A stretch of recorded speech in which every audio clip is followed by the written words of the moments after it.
This is my homemade slug trap. Despite what you read on the packets, slug pellets and rain don't go together.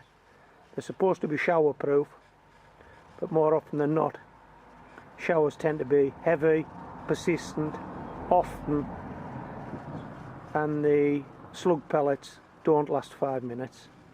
And also, if you're gardening regularly, you're probably digging these things in. But you need them to be on the surface, available for the slugs. And this is my homemade slug trap.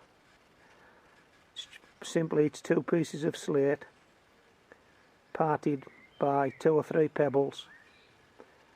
The slug pellets are underneath the top slate, which acts as a roof, keeps them dry. The slugs can get in, they can eat the pellets.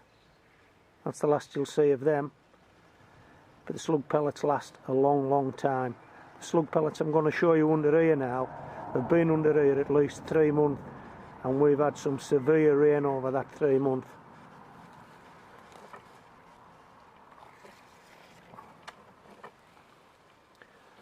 There you go.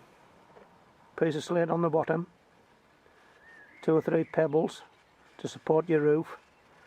Your second piece of slate goes on top, that's your roof that keeps the pellets dry, and a couple of bits of plant support there, just formed into rings so the wind doesn't blow these things from underneath. Whatever you do, don't use copper wire, the slugs won't go over copper wire, but anything will do, it's just to stop wind blowing underneath and blowing them out from under. And as I say, those slug pellets have been down for 3 months, still working. Pop this back on, keep them nice and dry. How simple is that?